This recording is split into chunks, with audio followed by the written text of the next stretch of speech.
welcome. We'd like to welcome you especially to this month's edition of School of Parenting, where we'll be discussing the topic temperament. You must have heard about temperament at one point or the other. I'm sure that word is not totally new to us. But with me today are two seasoned speakers to help us, dissect this topic.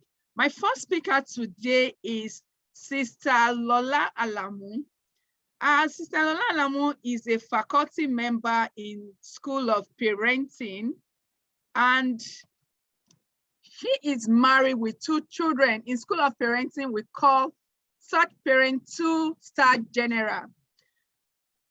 One of the children is age 12, while the other is age 9. He is an HR practitioner, a human resource practitioner, having practiced across various sectors and certified internationally. So you can agree with me that, she is in the right position to speak on the topic of today, because an HR manager, you must have, you are dealing with people, and you must have seen people with different temperaments at one point or the other during her course of working. So she is keen on leveraging professional relationships as learning avenues and a strong believer of quality and fairness. She is a member of the faculty of School of Parenting, Daystar Christian Center. Please join me to welcome our Sister Lola Alamu. And my second speaker for today is Brother Olaide Olaolopin. I like that name, Olaolopin. There is no end to the words. It's endless. Mr. Olaide Olaolopin is a psychometrist and a certified personality psychologist, a purpose leadership and business development expert with experience spanning over 2 decades. He is an author, trainer, life coach, speaker, and consultant. He enjoys helping people to find, understand, develop, and maximize their uniqueness, strengths, talents, and above all, to find their path and the essence of their life, and how to use all this to achieve phenomenal success with minimum stress in their relationships, career, business, entrepreneurship, endeavors, and other areas of life. Join me also to welcome Brother Laide Olaolopin. Like I said earlier on, these two speakers are going to shed more light on this topic, open our minds to a more practicable way on how we can have a better understanding of a child's temperament. Please, I welcome to this morning program, Sister Lola, our first speaker. Welcome, Sister Lola. Good morning, everyone. Thank you. Thank you for this opportunity. I do not take it for granted. So our topic this morning is temperament and discovering and maximizing our children's potential. So the first point of call is to understand or discover this temperaments. As I look at my child, who am I dealing with? And then how do I help my child be the best version of themselves? So on my own side, I'll be talking about the 4 major groups of temperaments that we have known and accepted. And then I would talk about the environment, how the environment interacts and influences temperaments, and then how we can help our kids in helping them overcome their struggles. Okay, so generally, the 4 temperaments group that we know are the sanguine, the choleric, the melancholy, and the phlegmatic. So, but first of all, we would answer the question of what is temperament. Temperament actually is for children is and for even for adults is how people relate with their world. Is their personality type, their behavioral type, how they come across to people generally. And temperaments have been said to be influenced majorly by our genes. So there's a lot to temperaments when it comes to the nature of the the child's parents. Okay, so the child doesn't just like fall or just appear from somewhere. There's a reason for why the child acts the way they do, and principally is determined by genes, of course, and the environment goes a long way to also modify the child's personality as they grow up. So you understand that the child's first and immediate environments are the parents actually. So we gave the children the personality to begin with, and we are also the ones creating the environment for the child. So like I said earlier, we have the sanguine child who is extroverted, the choleric child who is extroverted, the phlegmatic child who is introverted, and the melancholy child who is introverted. So, but who is the sanguine child, for instance? So the sanguine child is seen to be very playful. Fun is their code word. They are extroverted. Extroverted means that they like to talk. Whenever they have a thought in their mind, they like to express it in words, and they are very optimistic. You know, they like to live in the now. So you always have your child. If you tell a sanguine child to save, for instance, you're saying save for the future, right? But they rather live in the now and enjoy and have fun. So they are very spontaneous. So they go to the market. They didn't plan to buy an iPhone or an iPod, but they saw it and probably they just like the color. Okay, that's all it takes to make them make that decision and say, you know what, I'm going on with this thing. Okay, they're very social, and as playful as they have their own struggles. Okay, they get, because they like fun, they get bored easily, so they can be unreliable. So you give them maybe like money to do something, and they find out something much more interesting they rather do with that money. You know, they'll make up a good story to come back with me to convince you as to the reason why, you know, they decide to, you know, take that other line of action. They can be undisciplined. The sanguine child is kind of child that you have to chase around to lay their beds, you know, wash their plates. Even if you told them yesterday, and after much ado, they ended up doing it. Today, you still have to tell them again. You know, they rather break your rules than follow. They speak a lot without thinking, because, you know, why are we quiet now? Let's create some fun. However, they have their strengths because, you know, they are fun people. A lot of people can't be sad around them. They carry their fun with them. They're like social glue. They are the strength of the family. They bring the family together.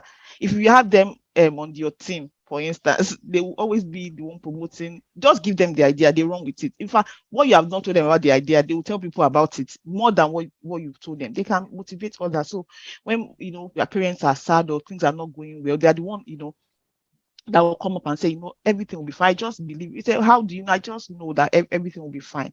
That's just who they are. We go on to the powerful choleric child. The choleric child is the kind of child that is also extroverted, okay, but they are extroverted in a dominant kind of way. They like to take the lead. So while the sanguine child wants everybody to be their friend, everybody regardless, the choleric child wants you to follow them and be their friend. So they will be your friend, but from the front, they will say the only kind of people they like as friends are people that will obey them. So when they're around you and they find that you're always having a contrary idea, they tell you we can't be friends. And why? No, I just don't like him because he won't obey them on the playground. I said let's do hide and seek, and you're saying then that means you can't be friends. So they rather also break the rules, because of course as dominant people they rather be the ones setting the rules. So why will you be making rules for me? So they can be unemotional. Yeah, they think very fast, and you know, worldwide they are the people that a lot of people default to as leaders. Their own struggles is because they are very dominant. They can be very dominant. They can be dismiss. They will dismiss other people's ideas. You know, they believe I'm the only one having the right thought here. I'm the leader here. They don't really voice those things out into words. It's just part of who they are. They wonder why every other person's idea does not just make sense, and they can be arrogant. You know, especially if they are brilliant. They have a lot of energy, so that means they can tend to work too much, and at times they forget to manage their health even as children. Okay, so they're the kind of child that when they have a task ahead and exams are coming, because they seriously want to lead the class, they don't mind not sleeping, whatever it will take, whether it will be coffee, they don't care. You know, I just must lead. Especially me, another child that even said it, I think I'm better than Sarah. Then that girl is in trouble, because all Mary's desire will be is to make sure that in this next exam I'm going to beat her hands down. So their own strengths, like earlier said, is that they will always take the lead. And where other people cannot see maybe even the next 100 days, a choleric child might be able to see as far as 50 years, 20 years, and you're wondering, how are you able to see this thing? It's just the way they've been programmed. Because they kind of have like a lion heart, they can see what other people cannot see. They can actually, in their minds, can just travel that far. And it's been said that a lot of our civilization, all the wonderful big cities that we're seeing now, are the result of the imagination of a choleric child. And they can be very resourceful. They can be persistent. When they believe in something, you better go with them. Okay, they are good problem solvers also, and they believe in themselves so much. They take the lead and can, because they see the future. They are also extroverted. They're able to share the picture they see with people. So no matter who their followers are, they can help them see what needs to be done, the future that needs to be taken, and all that. The melancholy child, on the other hand, is very introverted. So the child is when you go for open day in school, this is kind of child that teachers will say, man, this child is so academic. When they tell them to do number 1 to 10 assignment, your melancholy child is one that wants to try them 11 to 15. They are deep thinkers. They want to take their time to do research. They like information a lot. So the best way to educate your melancholy child is to give them the total background of something. So when you're sharing a story with some other, maybe the extroverted child, because they also want to talk, they probably will not just cut it short so that I can also get to talk now. But your melancholy child wants to know how you got there, what happened when you got there, what was the color of the person's clothes, and why. That kind of child that always asks why. For every reason they ask you why, because they want to, for them to better process information. It's better when they have as much information as possible. And then when they have that full information, wow, you wonder if they were there when that story actually happened, because they will actually understand it more than people that even shared the story with them. But their own struggles is that they are prone to depression because they think deeply. Okay, it doesn't mean that all melancholy children will be depressed, but because they think deeply, they have tendency to overthink things. So a small issue that somebody will gloss over in 20 minutes, a melancholy child can think about it for the next 2 weeks. And I wonder, how come it's so hard for you to forgive? Somebody did something to you, and then you keep on, going over and over it and over it. But because they have a tendency to, think too deeply. It's good when they are doing research, because that means they are the one that will look at okay, why is X plus, you said X plus X is 2X. Why some other children will accept it? They are the children that want to help you research, but why is this so? Okay, it's good in that regard. But at the other time, when it's something maybe negative, because they tend to overthink things, somebody abuses them, and then something will probably just disregard and say, well, that's that person's problem. Your melancholy child would not let it go and keep on saying, maybe I have an issue. Why would anybody talk to me like that? Of course, that makes it easy for them to hold a grudge. They get hurt easily. They don't let go easily, So, and they will keep on, one issue, they keep on, examining it, and you wonder, is it more than just this? However, the melancholy child too has strengths, and their strength is that they like the efficiency of pre-existing systems. So mommy says, when we wake up in the morning, we make sure we sweep. When you eat, make sure you wash your plates. That's all your melancholy child needs. In fact, she'll be the one to enforce and make sure our siblings obey what mommy has said. But did you hear mommy said we must all sweep our rooms, lay our beds, and ensure that everybody does it? They would persevere. And when they get into art, wow, they're the ones that create all these massive or very impressionable artworks, because they are thinking it through, they are feeling the art. When they are in music, they have this very deep, their songs are always very deep because it's the product of great thoughts. Then we also lastly have the phlegmatic child. The phlegmatic child is seen to be very peaceful, calm, consistent. They need stability. They're the kind of child that if you want to stress them, that day only should just have one argument, just one, and the next thing you're asking, hey, are they having a divorce? Because they can't understand why can't we be peaceful? Can't we just let it go? Can't we just, is it not okay? It's okay. They're kind of child in the family that they don't want anybody to fight. They rather please everybody and say, you know what, it's okay. I'll take the blame. Is that what will make you happy? I'll take the blame.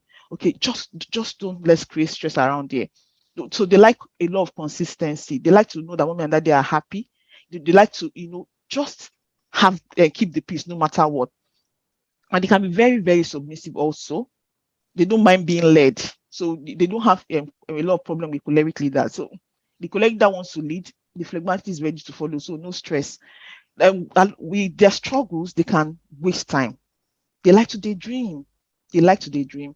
They pity themselves also a lot because they see a lot of maybe their classmates achieving highs that they have not gotten to, and they are not so very happy about it because everybody wants to succeed one way or the other. They like to avoid problems. So rather than go through a tough mountain, they rather create ways around it or even ignore the mountain altogether, wishing it would go away. Okay, they have a lot of difficulty speaking for themselves, and if they are not careful, people can want to take advantage of them. But they have their own strengths also. They are very gentle. They like calm. They are peacemakers. So when you have them in the family, you can be sure that there will be peace. They are very, very loyal, almost to a fault. When you have them in your life, no matter what it is, they would remain loyal. And they also like systems. So they ensure that systems work well. Even though mommy said wash plates, he will try and wash the plate, not because he feels like washing it, but because he doesn't want trouble. Let me just wash it. So that's that for the 4 temperaments. But there's a lot of writings on how genetics, biology affects or contributes to the child and all what you have. But I would like to stress the importance of the environment on the behaviors and the personality type of our children. So I said earlier that the parents, we are the so-called nature. We are the one that gave the child the nature they have come up with. It's not as if they just woke up today and said that, you know what, I will be loud. I'm choosing to be loud and I'll be a loud child. But at the same time, we also as parents, we are the child's first immediate environment. We create the environment the child will grow up in.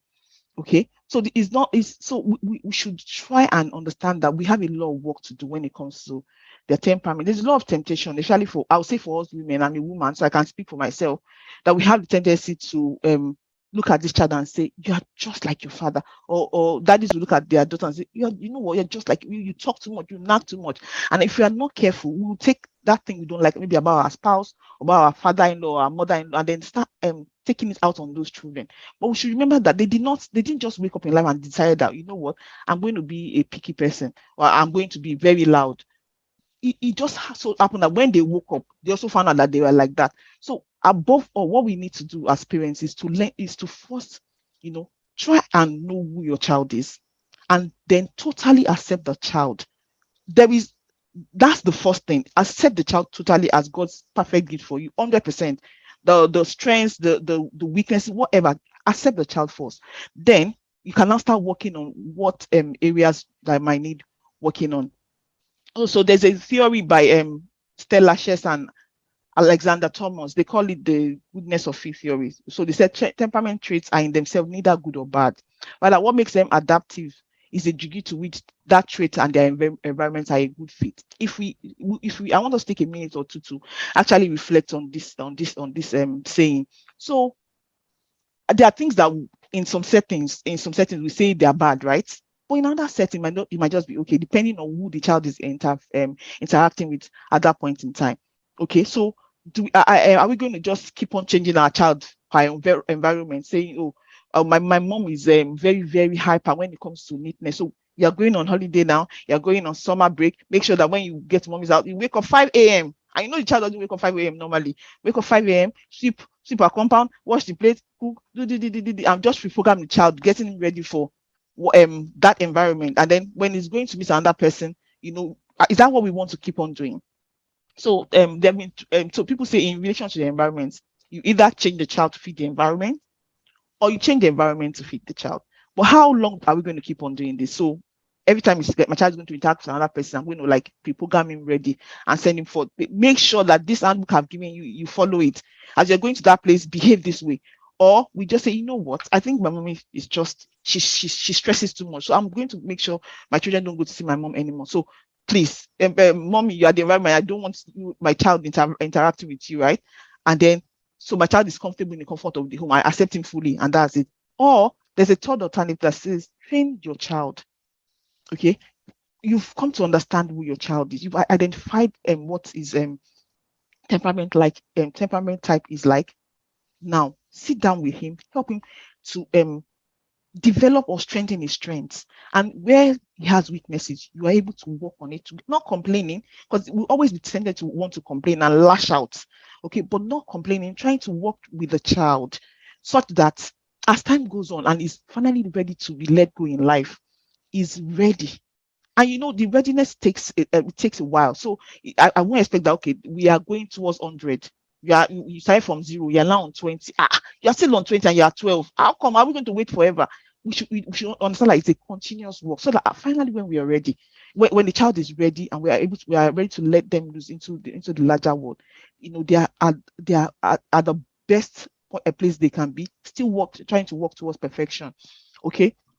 One of the greatest or wisest man that ever lived, King Solomon, he said in Proverbs 22:6 says, teach a child to choose the right path, and when he is older, he will remain upon it. So he didn't say that when you teach a child now, he will just take everything you have taught him and then he will run with it. No, he will take it, and then when he is older, it means wisdom comes with age. A lot of things we tell them, it's there. It's not as if they are not hearing. At times it's just them trying to process the information, but just keep on, make sure that you are them telling them the right things, teaching them the right things, and leaving out the right things before them, because like I said, we are the environment, right?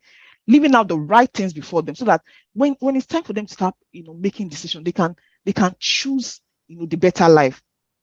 Okay, so I'll move quickly to kind of career types that fits each temperament. And I think I should pause quickly here to say that, one, every temperament, every child, no, there's no child that has just one temperament. Say, okay, I'm sanguine 100%. No. So this career type is not like cast in stone. Usually children mix and match more than one temperament. Some of them will have up to 3. So you see a child that is like 50% sanguine, maybe 20% melancholy, 10% this, like that. So there always be a mix and match. You will see in later slides how different temperaments are able to achieve equally good results anyway. So we have sanguines being able to sell highs to ice men. So they can be salesmen, actors, evangelists, MCs. They are the life of the party. Okay. Then we have our choleric. They're the ones that believe that, why should anybody boss me around? This my manager, I own is too much. You know what? I'm going to go and start my own business. And they are visionary people. So I read about a guy on LinkedIn and said he had gone around. I don't know how somebody will have that patience, but it takes a choleric to be able to do that, and people will slam doors in his face and say, you people, this business I'm going to do. But now his business is thriving very well, but you're taking up so much rejection, but he kept on pressing on, and then we have the melancholy, who is very deep, like we said, and they are the ones that can be composers, great artists, philosophers, scientists, and doctors. And then we have our phlegmatic, who loves the peace. So there will be HR managers and there will be teachers, and they have the patience to work the works of engineering and calculate statistics and all that. Now, seeing how the future looks like for our children, I think it would be a kind of encouragement to all of us. So I'm going to mention a few notable people like Winston Churchill. He was said to have been the greatest leader of all time for Britain, because he led Britain during the World War II. Okay, but here we are introducing you to our sanguine Winston Churchill. So this is a sanguine leader. Okay, I'm also talking. I'm showing Madonna. Madonna had sanguine and melancholy nature. So yeah, she was loud, but she was able to write her music and still sing. Now the phlegmatic leader, we all know of our beloved Pastor Sam Adeyemi, who when he's on stage, is like something else takes over. He's flag and he'd rather not talk, but man, he still does his work well. Trying to encourage generations to be the best versions of themselves. And history has it about Nelson Mandela also, that as much as it was like the all-time best South African leader ever, Mandela, they said when he goes to meetings, a lot of time he doesn't talk. He just sits down, listening to what people say, and even observing the room, observing the people. So one way or the other, his personality type was able to, help him to be the best leader he could be. We know of Elon Musk, our global entrepreneur, thinking, oh, why should we always keep running the world on petrol? Why would some few countries run the whole world ransom because they have fuel and some other people don't have? Can't we just do electricity? And then we're all riding Tesla cars. And then we have Queen Elizabeth first and second. I put these examples together just for us to know, to see again the correlation of how genes has a lot to do when it comes to how a child ends up behaving. So we have Queen Elizabeth first and then Queen Elizabeth second, both being primarily melancholy personality types. And we all know, of course, Margaret Thatcher. One person everybody knows. Let me say, that woman is a Thatcher. You know that person is tough. But yeah, she did what no woman had done before ever in the history of our country. She became the first female prime minister and very tough at it still. And we know of Steve Jobs, an entrepreneur, right, visionary leader, and he was able to do outstanding stuff in the IT space.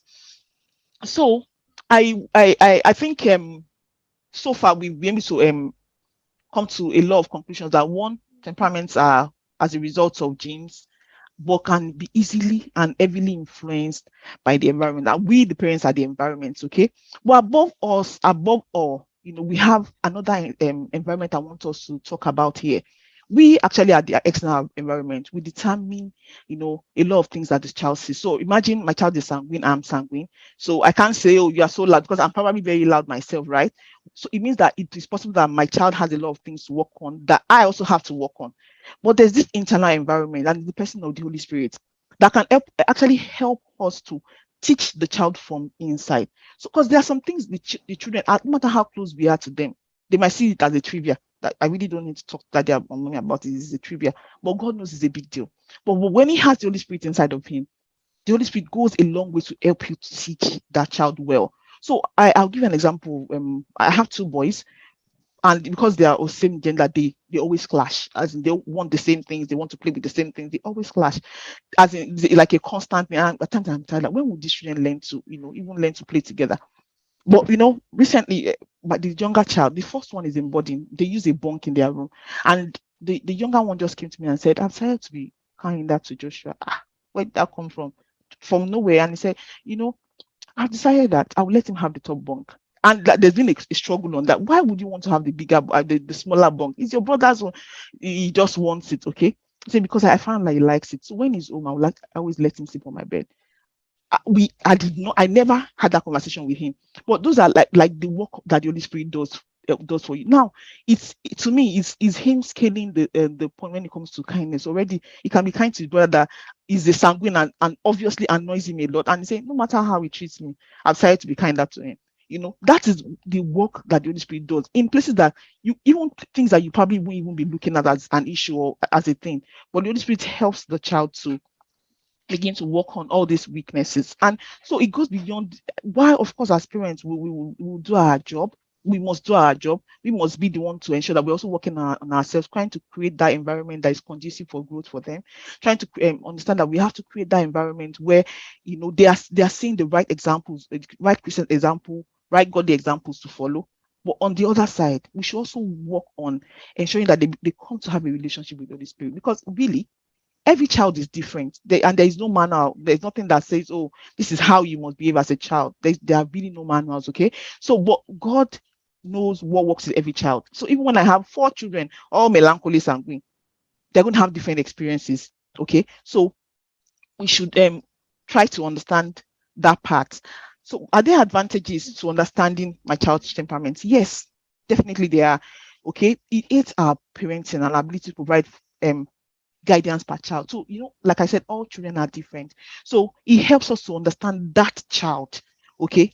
That child specifically, and helps and to guide our prayers. We know that, okay, this is where he might be having challenges, okay? He doesn't want to come out because he's melancholy. He wants to always keep to himself. Not that he doesn't like friends. Is there where I can help him? What are kind of maybe things I can introduce him to, maybe activities that can, or just generally able to understand him and know what to expose him to generally. So I hope you've been blessed like I have. On this note, I would like to say thank you. Thank you. Thanks a Thank lot. you, Sister Lola. this is more than, I mean, you've given us a full Harvard class this morning. Like I said, I'm sure our listeners at home, you are not disappointed. I told you that we have seasoned speakers. These are subject experts in this field. I mean, looking at my time, I will have stopped Sister Lola since, but I'm sure I'll be depriving some people of what they need to know about this temperament. Maybe as a parent, you've been struggling at one point or the other on how to manage the different temperaments that you've noticed in your children. With what you've heard this morning, I'm sure this is going to be put to rest. You've learned so much things. For me, I've learned a lot. I can see myself in the mirror while she was speaking. I mean, my temperament, I can see it all over. And I can also see, I mean, the temperament of my children, why they behave the way they behave. Like when she mentioned of a sanguine, how you have to, I mean, they live in the now. What happens tomorrow is another story entirely. Let's enjoy today. I mean, the one that you have to, I mean, you have to chase them to get their, chores done. We have them all around us. We have them in our workplace.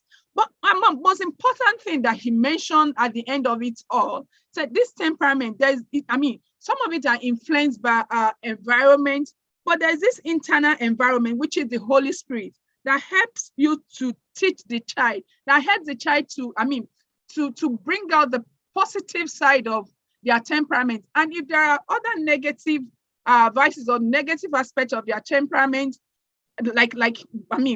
we've also heard that there's no bad temperament and there's no good one. You can't say that this one is better than the other.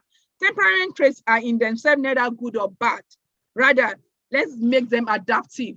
I'll be inviting our second speaker now, Brother Laide Olalopin, to take over from where Sister Lola stopped. Thank you. Yeah, good morning, good afternoon, good evening, wherever you may be, your protocol duly observed. It's a pleasure coming to this platform. It's like homecoming. I want to say a big thank you to Sister Lola Alamu. That's a very, very good job done. I also equally learned one or two things there. Kudos to you. More grace to your elbow.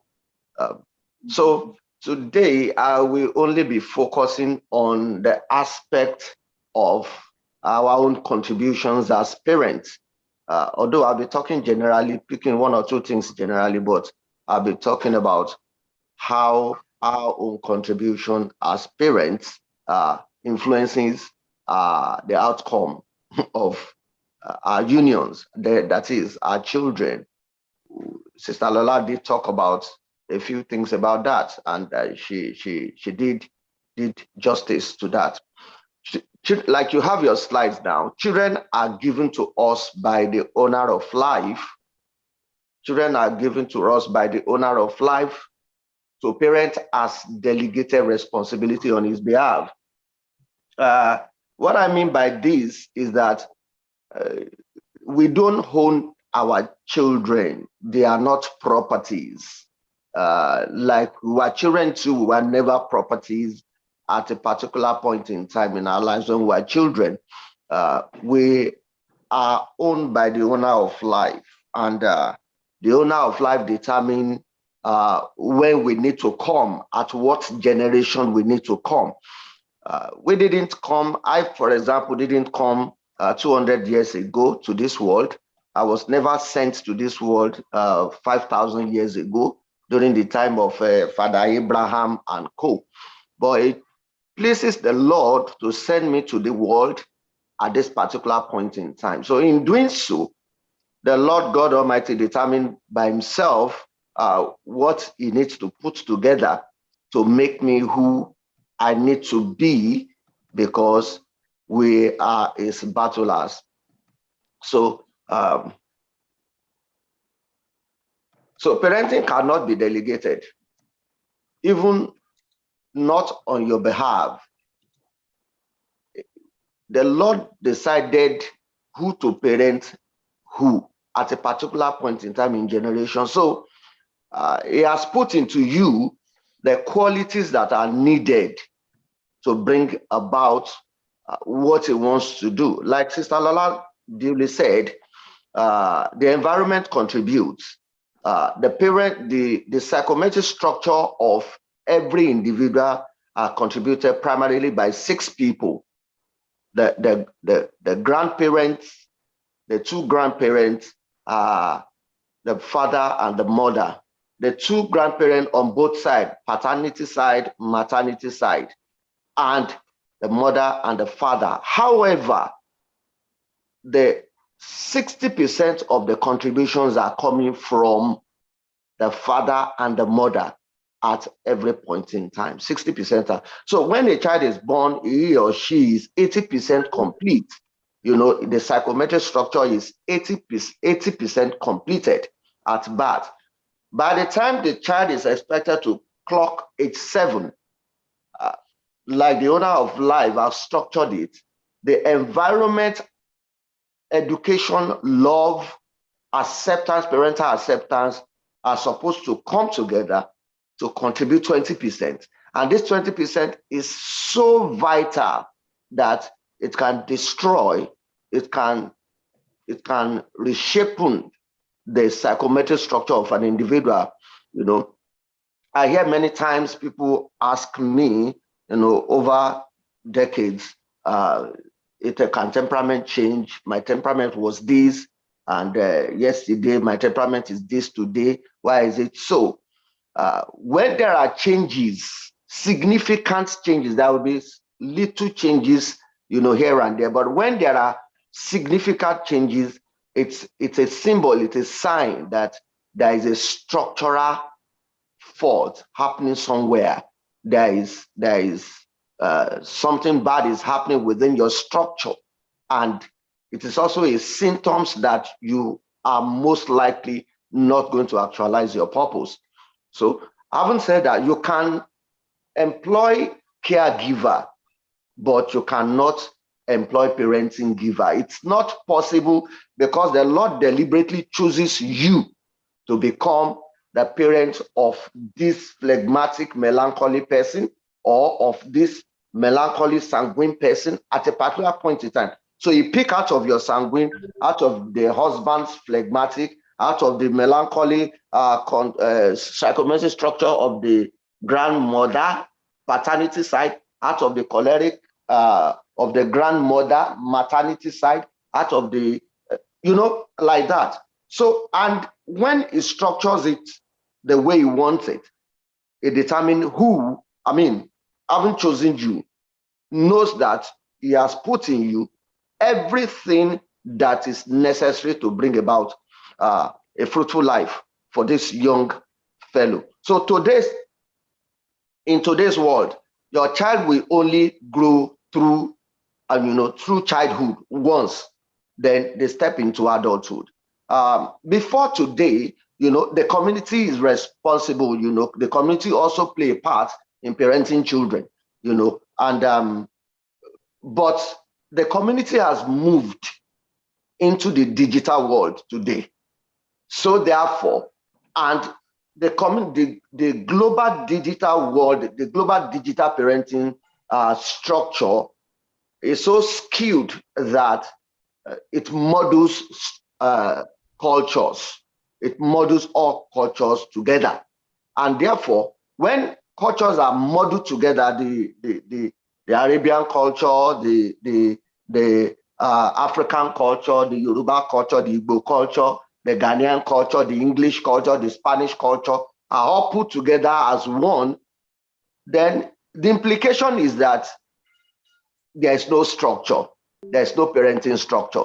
And the implication is that the media, the digital world, helping to parent, some people can just determine what they want to infuse into children ahead of the future.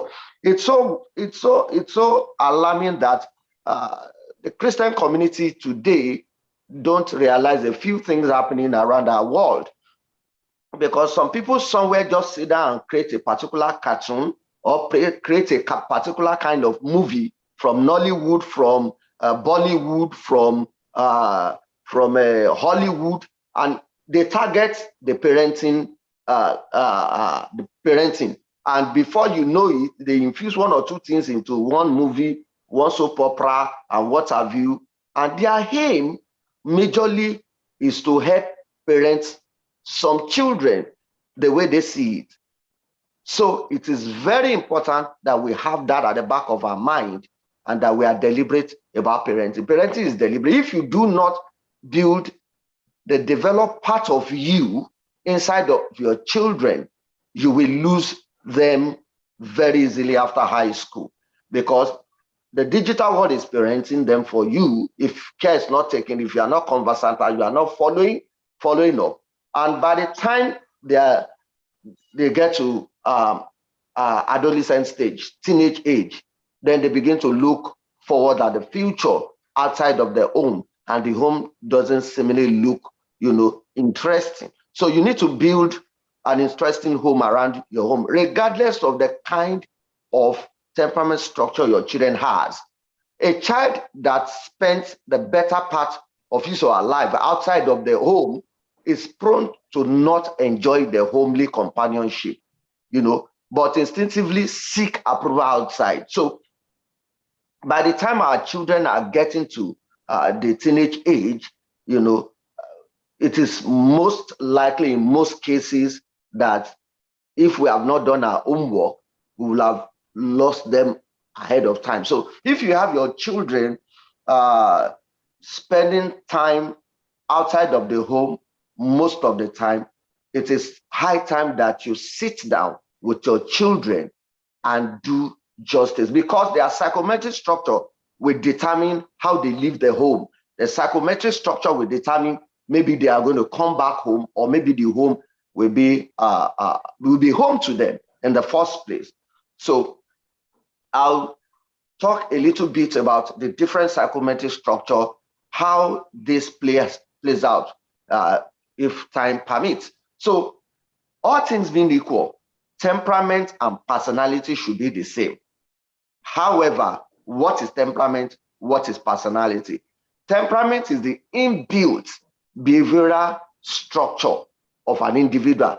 The inbuilt behavioral structure of an individual, that is temperament. That is the divine behavioral tendencies that the owner of life have put together.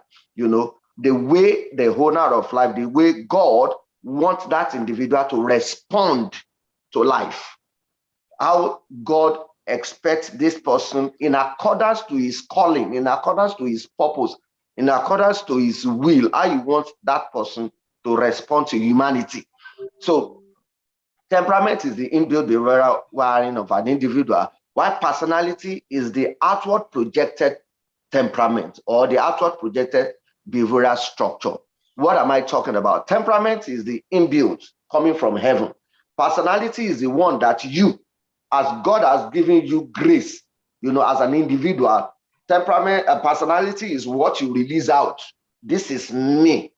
This is like the journal how you want it. So that gives us the privilege to pretend, the privilege to act, to do movie, to act, the privilege to do a whole lot of things, So God give us that opportunity to hide, to be able to give us room to be able to hide, give us room to be able to pretend and order outside of our psychometrics. Our temperament cannot change. Where it is changing, it does change. Where it is changing, destruction is happening, challenges are happening. That is why. But our personality will always fluctuate from time to time. So we can break temperament into many types. Scientifically, it has been discovered that we have about 1,200 plus temperament structural type, 1,200 plus. So, and we can streamline them down into two broad categories. That you have the extrovert and the introvert. So you hear people say, "Oh, I'm extrovert." She's an introvert. This and that.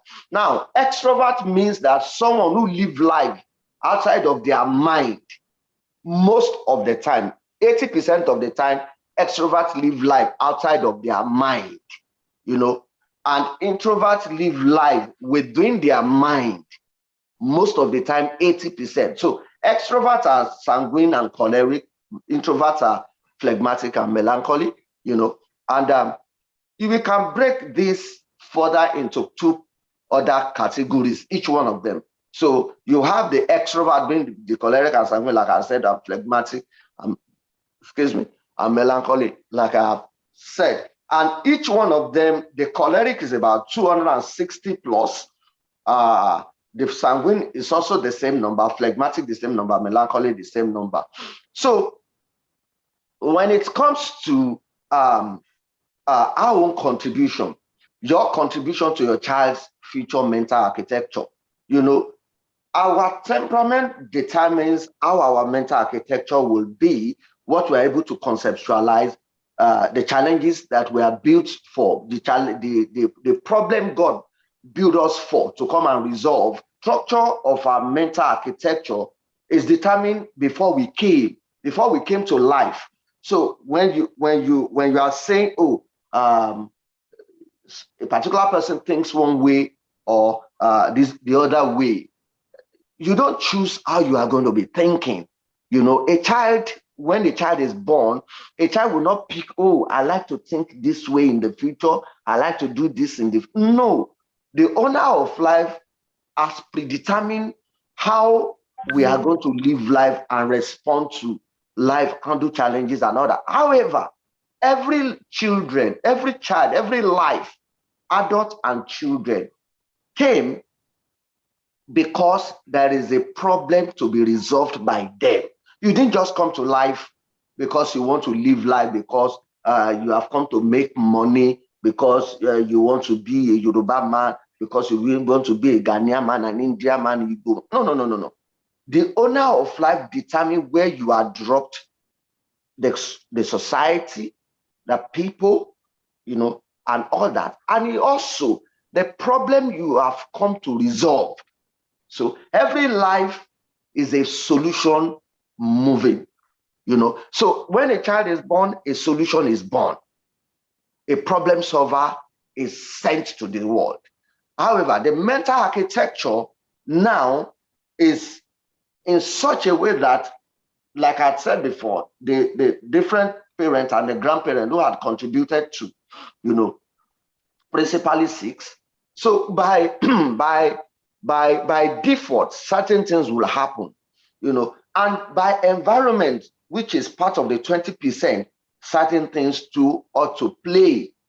Where those 20% do not play their role, then it will give, challenges to the children, So going further, I call the sanguine communicator, because it exemplifies their life.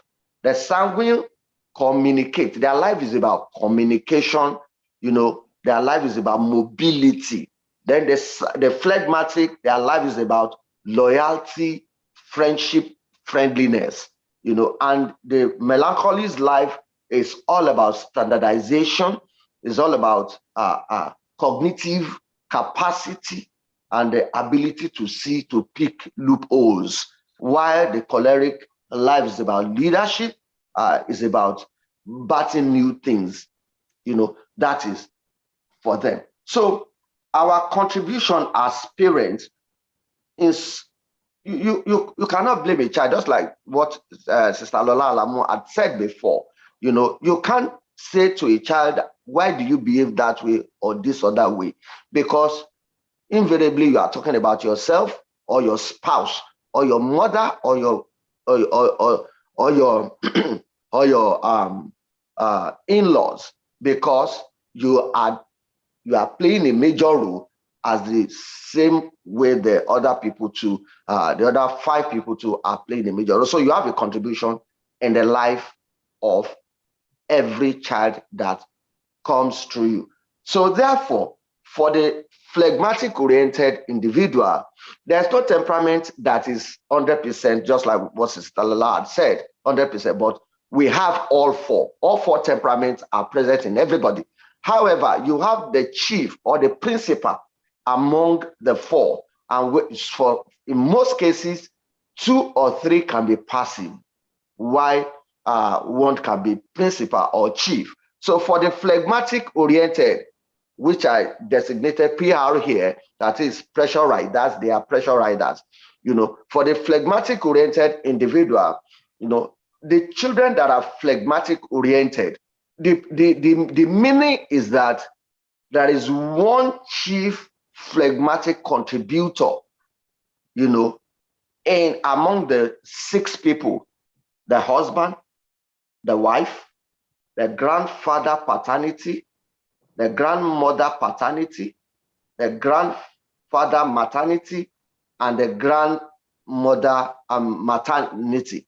I don't know, maybe I've mixed that, but you understand what I'm talking about. So now, when we have a child being, principally phlegmatic, it means that one of these 6 is a chief phlegmatic person. And the owner of life, God, wanted this particular phlegmatic child to resolve certain problem he had created him or her for in a phlegmatic way. The phlegmatic biblical exemplifier, for example, is Father Abraham. And a phlegmatic, if you have a phlegmatic child, you need to be very careful, because you need to understand and read about Father Abraham's life and Gideon's life. When you read their lives, you will be able to help your phlegmatic child. And you can encourage your phlegmatic child as soon as possible as they are able to read, to study Gideon and study Father Abraham.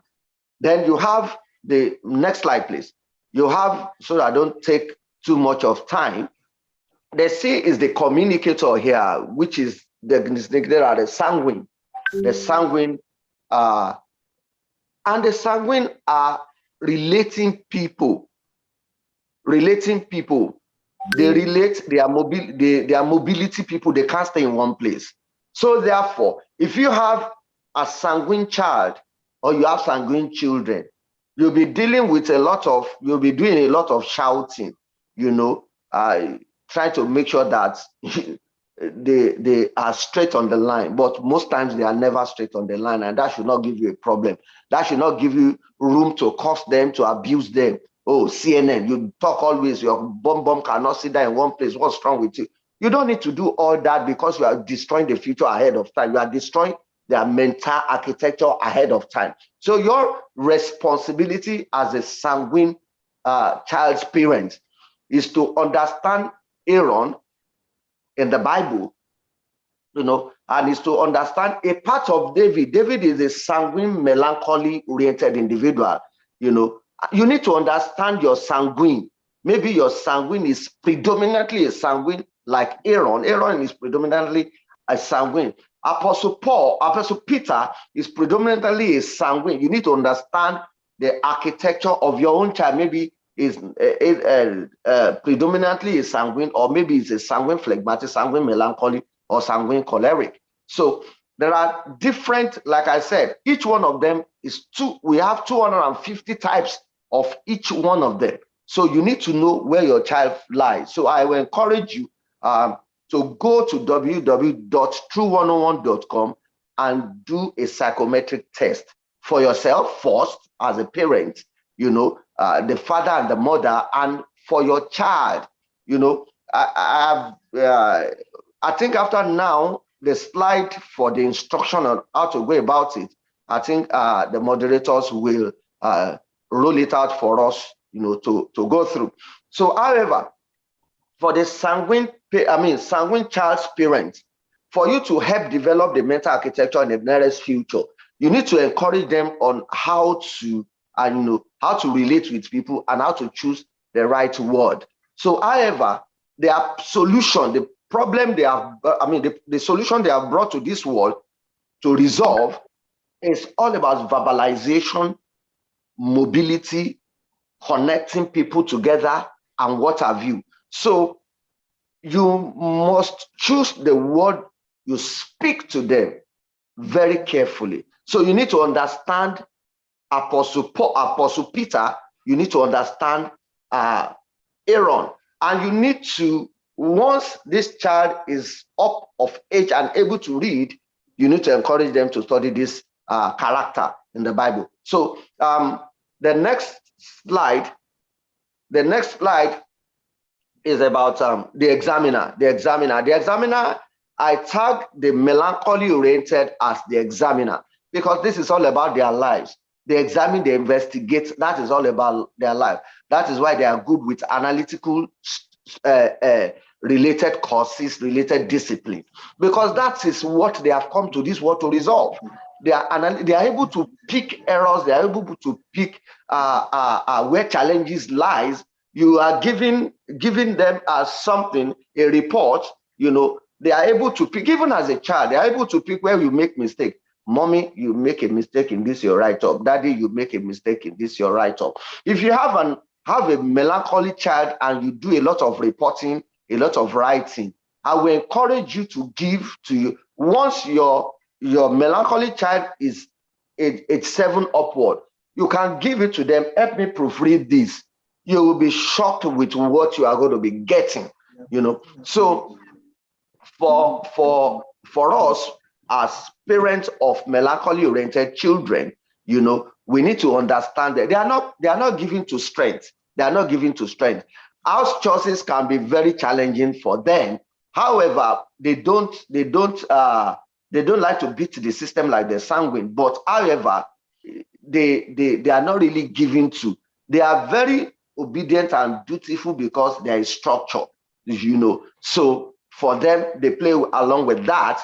But in most cases, when it comes to their own environment might be scattered and what have you, but they know where they have put everything in their room. So for the melancholy child, the parent of a melancholy child need to understand that in helping them to develop a future, a robust mental future, you need just to give them their space.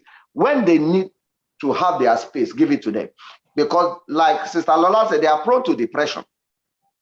And they are prone to suicidal syndrome most of the time when things are not working their way. They like their things to be 100%. They are perfectionists. They like their things to be 100%. So when it is not 100%, even this plays out in their studies. Your child will come home, he or she is the first position in class, but one of the subjects, he or she got 95%. He's still going to query, why should I get 95%? Because I got this thing right. And we bring this particular script to you, especially when they are being given. That is why some schools don't give script out. When you give script out, the melancholy child will tell you that this is correct. The teacher marked me wrong. The answer that the teacher chooses is a wrong answer. This is the right answer, and I've done it the right way. So for most of the time, if you are their friend, I tell melancholy-oriented parents, please be the friend of your children from day one. If you are not a friend of the melancholy child, it is very dangerous while growing up, because they choose their friend. Everybody can't be their friend for them, and they choose their friend very, very meticulously. However, they tend to like the bad guys most of the time. They tend to like the bad guys. And we don't know, in their mind, they play movies a lot. They know that they don't have that capacity, to be extroverted and all that. So they see the extrovert guys as, being good to go and all that. So they love the bad guys, both male and female type. So let me roll to the choleric oriented. The choleric oriented, I designated the choleric oriented as igniters because they light up things. The owner of life, God, their assignment is about lighting up. They are apostolic in nature. So their responsibility is to light a fire, light something, bring something to life and move on thereafter. So the choleric parents need to put this at the back of their mind in creating a healthy mental architecture ahead of time. Your choleric children, most of the time, are very difficult to recognize when they are young. From age 0 to age 15, they are very, very difficult to recognize that this is choleric. However, once they are age 8, the tendencies begin to show. When a choleric, most of the time, people usually mistake the sanguine choleric oriented individual as being pure choleric, or the sanguine, the pure sanguine to be choleric most of the time. Most of the time, your choleric child don't go about bullying people. No, the choleric child don't bully. It is the sanguine choleric that does that. You know, the sanguine variants that has the high choleric tendencies are the one that bullies. The major choleric and the choleric melancholy are the choleric phlegmatic, and the other 250 type out of the 260 don't bully. However, most of the time, when they are younger, they are seemingly cool, calm, and collected, and you mistake them for phlegmatic or you mistake them for melancholy. But when they hit their teenage age, you begin to hear, even before they hit their teenage age, one of the ways for you to even to recognize is that you ask them, what do you want to be? They want to choose a field of life that is contrary to popular belief. They want to do things that are not popular deliberately. They choose, when a teacher is asking them, who do you want to be? People are choosing doctor. When they see that a lot of, if they want to be doctor, for example, and they have seen that a lot of people have chosen to be doctor, then they decide they don't want to be doctor again because popular people, that's the popular choice. So they like to go against the contrary. They like to go against the popular things rather, So they are given to wisdom. That is their natural gift, to bring about the reason for why they came to life. At this point, I will move. Can we move forward, please? Can we move the slide? Okay, can we move the next slide? Maybe this will come up. Okay. Now, I would like to use this particular psychometric report as a case study. This is for a particular child. And like I told us, all we need to do, maybe after now, the moderator will give us the different ways by which we can assist our children at different age group to be able to do this psychometric test. So go to www.true101.com and do just that. So this person is sanguine oriented. This particular child is sanguine oriented. I've taken the name out, I believe. I've taken the name of this particular child out. You can see the structure. The child is about age 12. You can see that the child is majorly sanguine on segment 6, level 6. So level 6 means that it's over 50%. So, and you can see that the next temperament type, which is a supporting temperament type, is the phlegmatic. So this person is sanguine phlegmatic. So majorly this person is a blend of, every one of us were a blend of extroversion and introversion. But for this particular child, is a blend of people-oriented, because sanguine and phlegmatic are people-oriented. So most times, this particular child will tend to love people, love association, love going out, party, like to plan, events, like to manage events, like to give people in any gathering. This particular child won't like to sit down, even where this particular child assists his or her parent would love to do one thing or the other to make sure that people are feeling comfortable, And for this particular person, the future of this particular person lies in caring for people, as a bridge, as a gap, So ladies and gentlemen, I would like to say a big thank you for bringing me on board. Thank you very much. God bless you. Yeah. Thank you so much, Brother Laide Olaolopin. On behalf of entire faculty member of School of Parenting Daystar, we are very grateful, and I'm sure our audience, they've learned more than enough today. And we would still like to hear more from you during our question and answer period.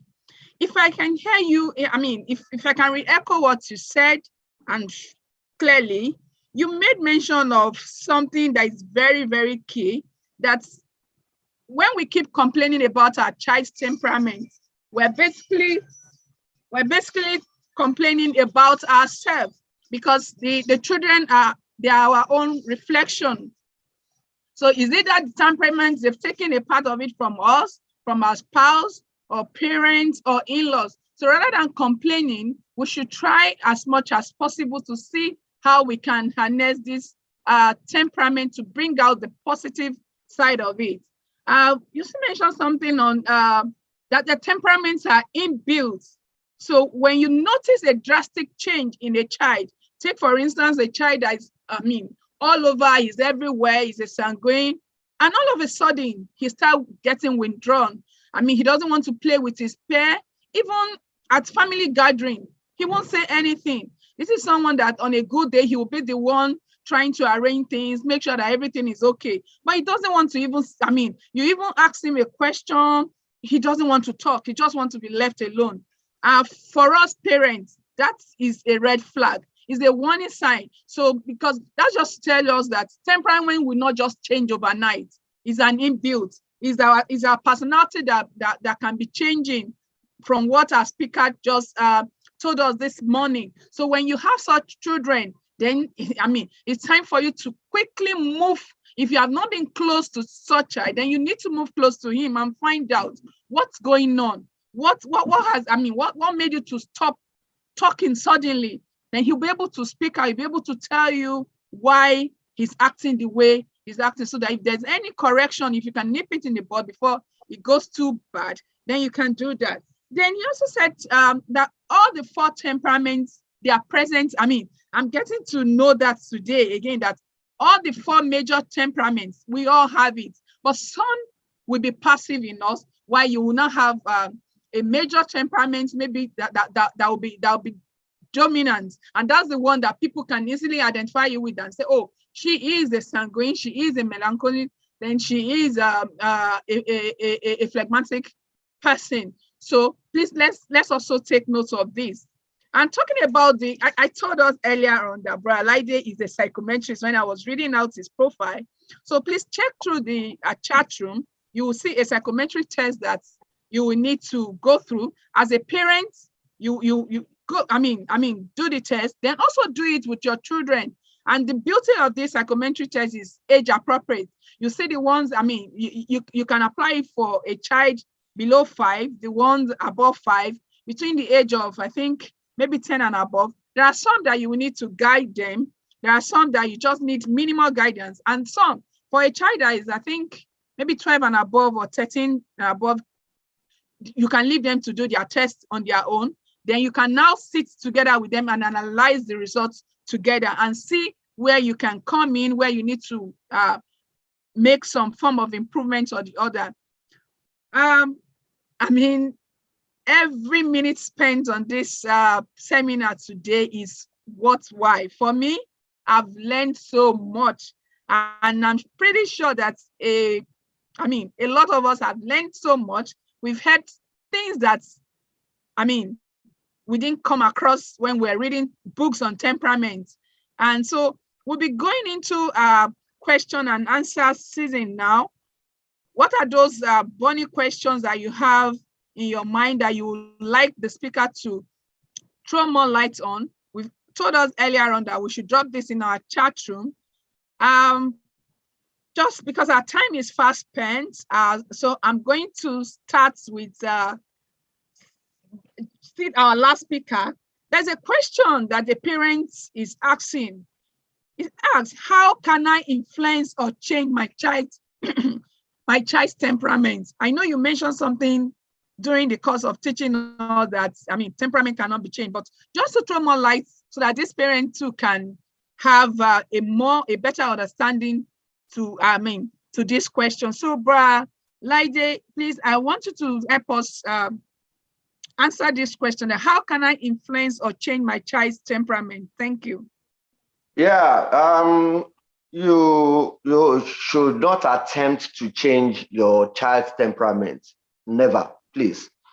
where you have noticed changes, the changes that if you have not done the test before for the child, and you are noticing changes, that's part of what is expected.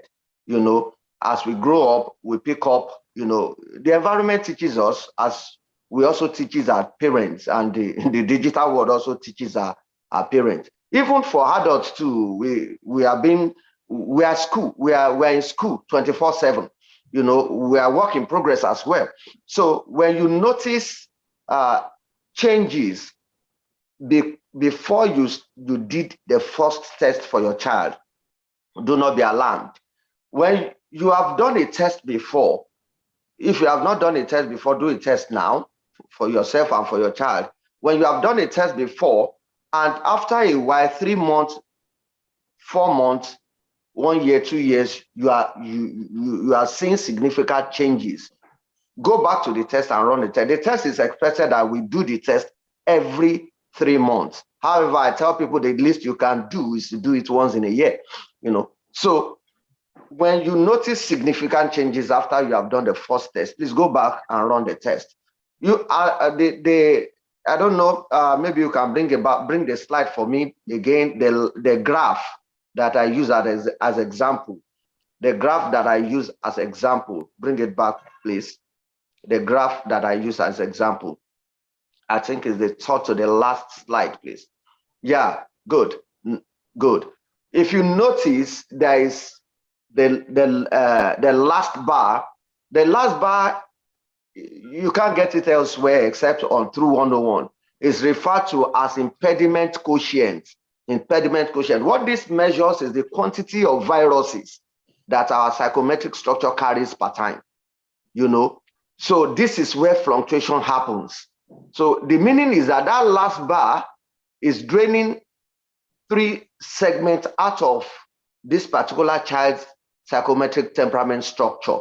So the implication is that it's draining value from the most prominent aspect of this person's temperament. It's sucking value, you know, and when it's draining value like that, it means that the behavior of that person will change, the response, the life response of that person will change. That particular child will change, even though if this person is an adult, the same thing will happen.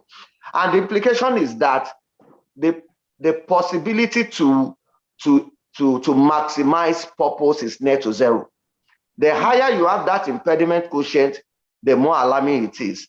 The most ideal for that last bar is for it never to appear, that is to be level 0. So we can accommodate level 1, we can accommodate level 2 significantly. Level 3, it's becoming alarming. So for this particular person that I'm using as a case study, it is showing that this particular child is going through certain challenges or traumatic experience that is draining value from this child's psychometric structure. So the implication is that it might be affecting his academic, it might be affecting his extracurricular activities, it might be affecting his mental picture of the future. So a child temperament should not change. Well, where there is changes, it means that the impediment quotient is rising, and it means that it's sucking value, draining value from the principal.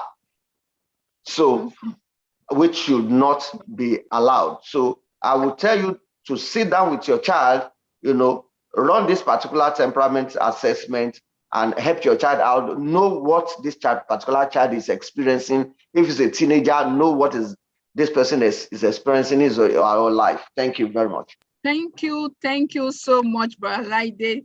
Thank you. If I hear you clearly, you said never attempt to change a child's temperament.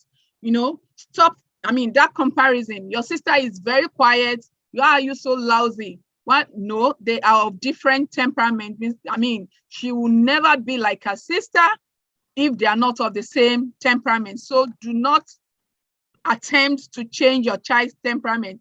So I'm also using this opportunity to say a very happy birthday to Brother Laide Olaolopin. We're privileged to have you on your birthday. Happy birthday. You can drop happy birthday emoji for him in the chat room. Today is his birthday. Happy birthday, Brother Laide. Thank you very much. You're welcome. So I'm moving the next question now. Sister Lola, you'll be helping us to answer this question.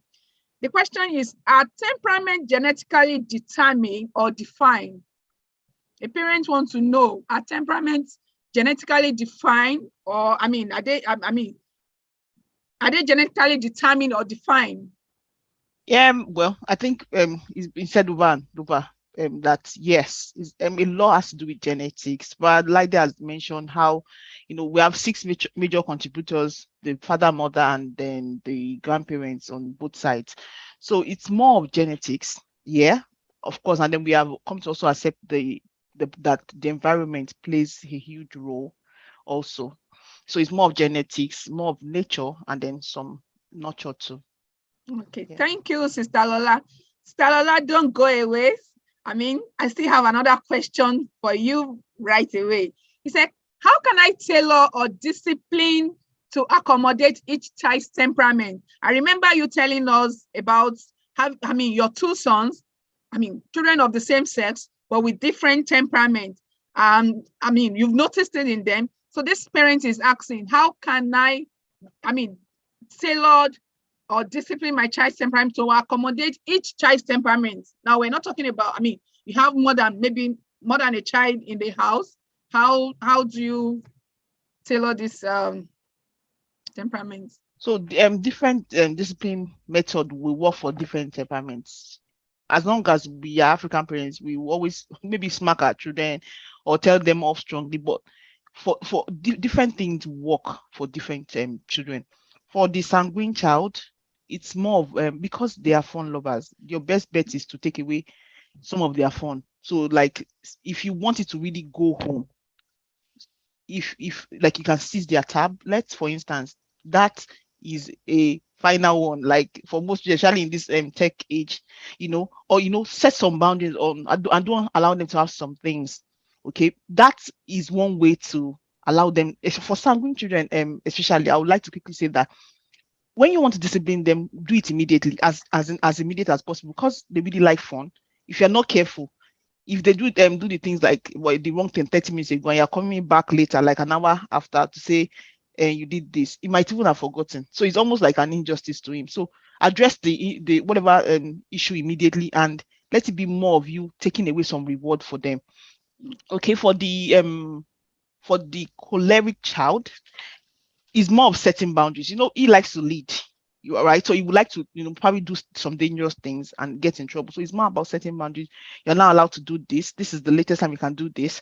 So that one always works with the choleric child. For the melancholy child, who is a thinker and always reflect on why did mommy say I should kneel down for 30 minutes, for instance. If you can bring them into conference, both of you decide, okay, look at this situation. Since you are the thinker, look at what you have done. Do you think you have done wrong? Yeah. Yes, he or she agrees. And then, so what do you think I should do in this situation? I want you to advise me, because I'm not letting you off on this one. So it's not as if you allow the child to parent himself, but allow him to be part of that, even taking the decision on his discipline.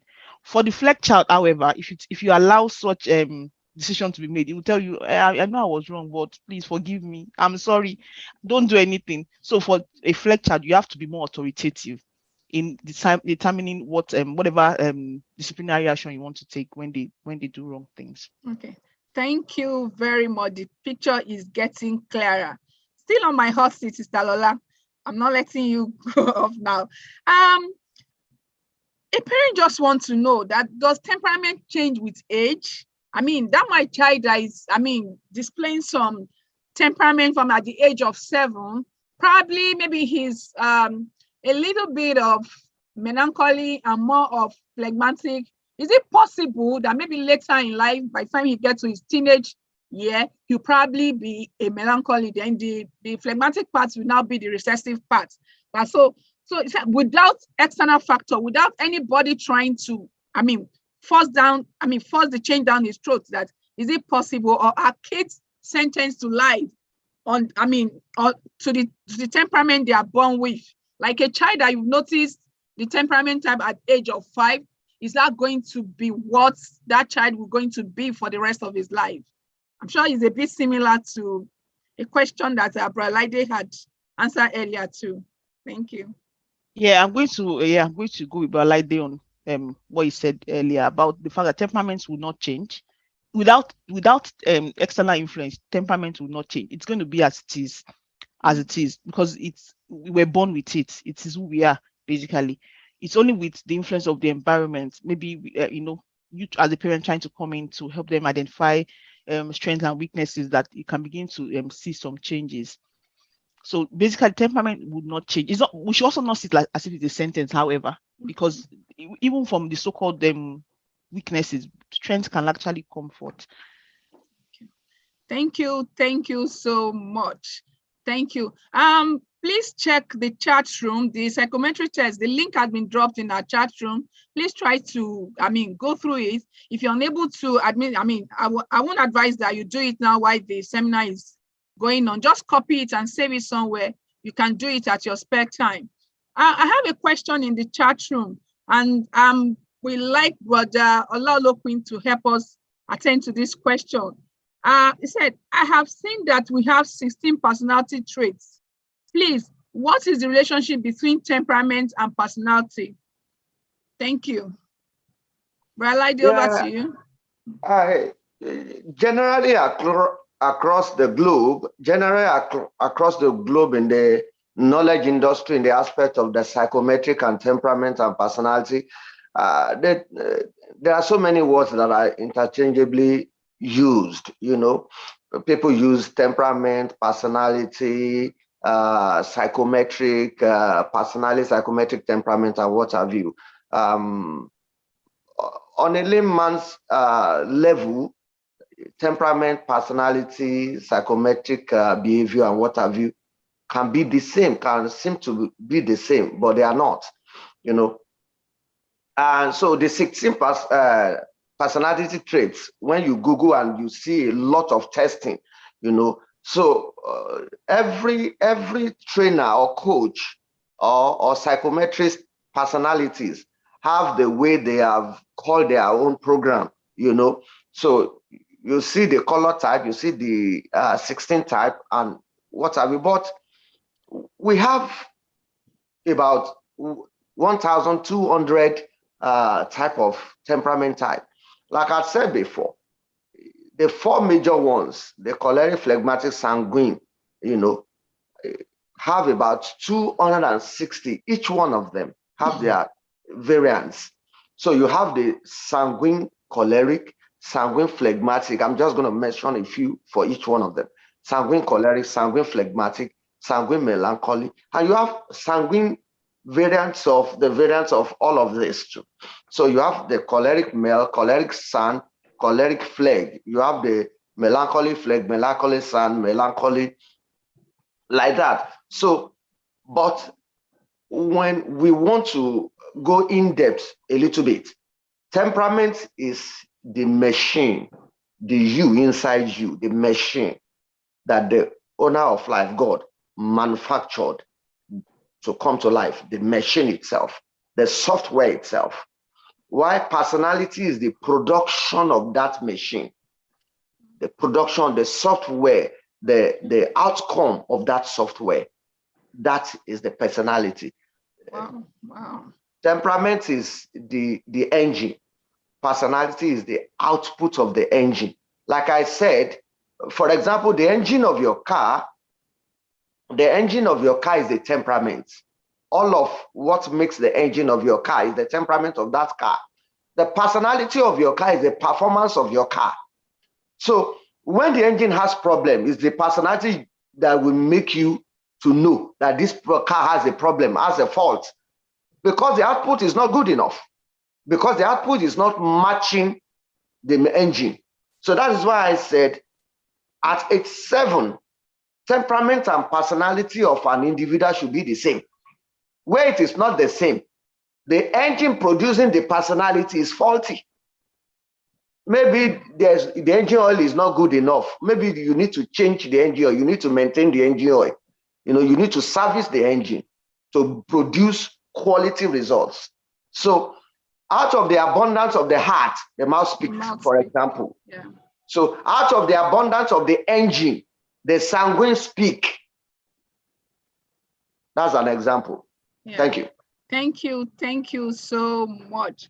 Thank you so much. Like you, I mean, when you were taking us through this, you already made us know that temperament is inbuilt, while personality is the outward expression of what our temperament is.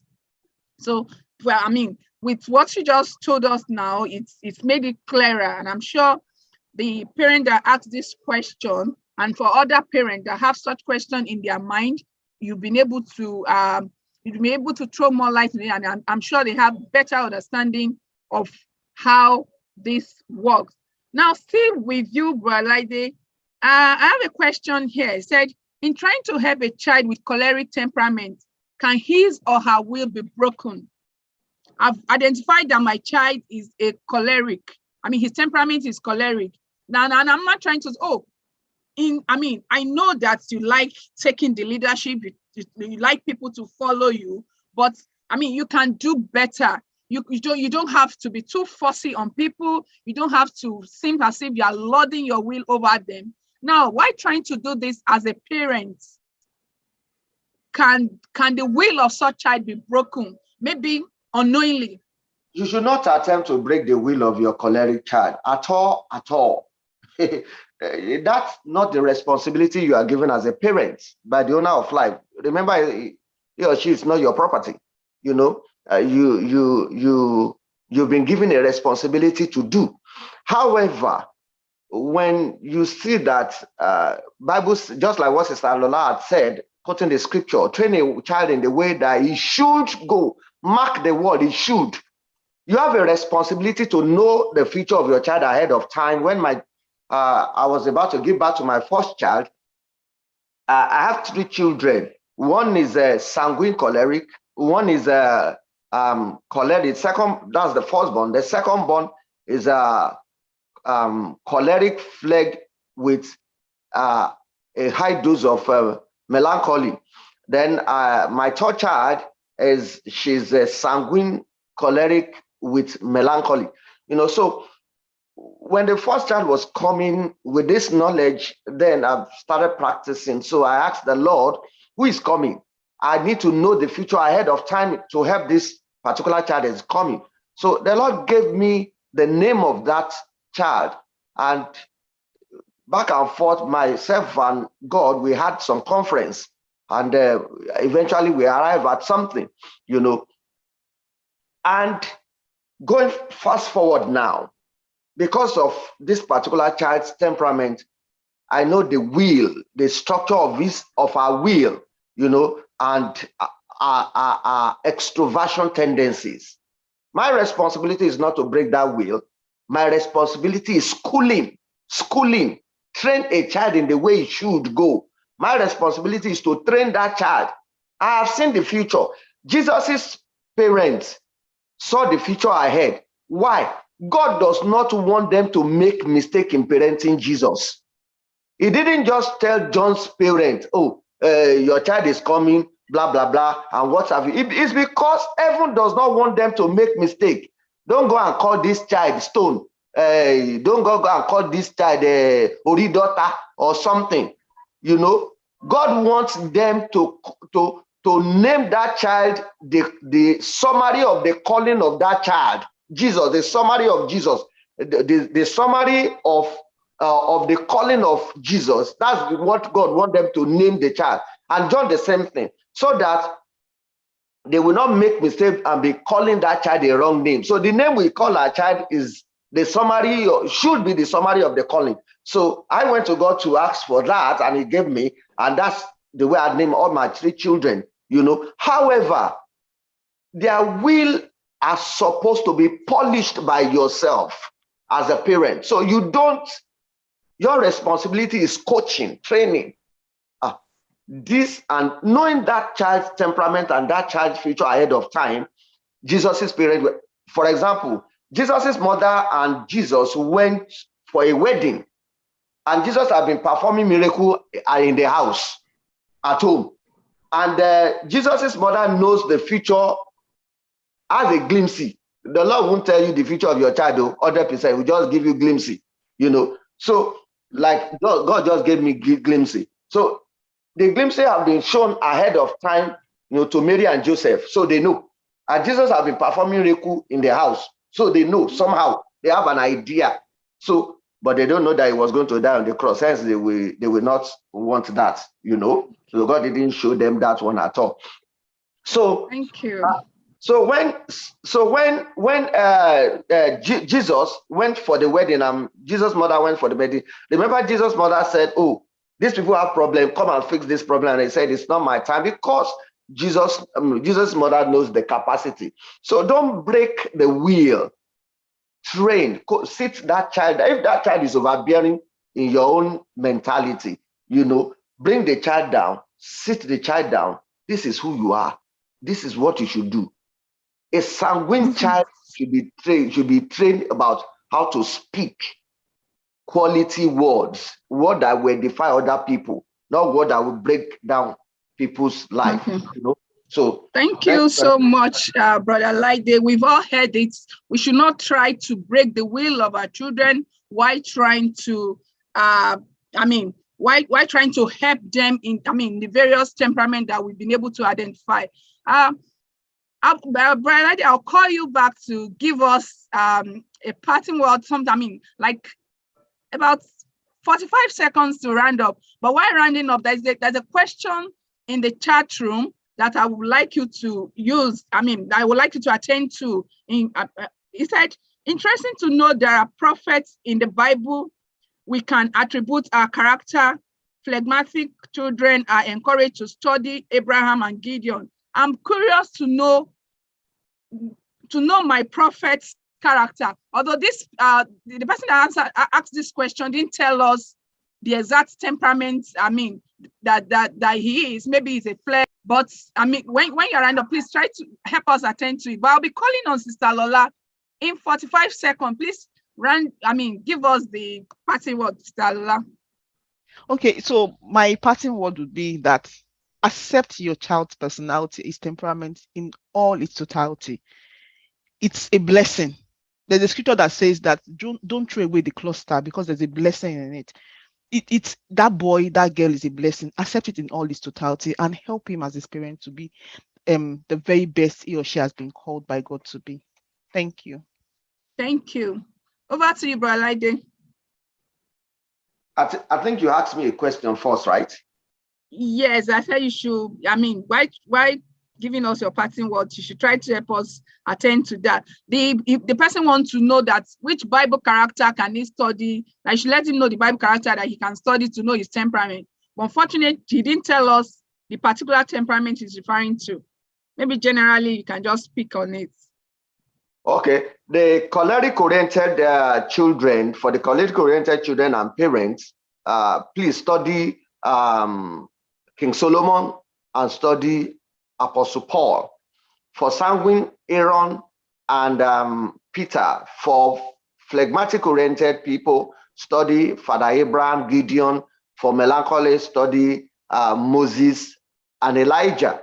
So my parting words, I want to go along with Sister Lola Alamu. I think we're in sync here too. The most important, after a child is born, 80% is born, 80% psychomotor structure is born.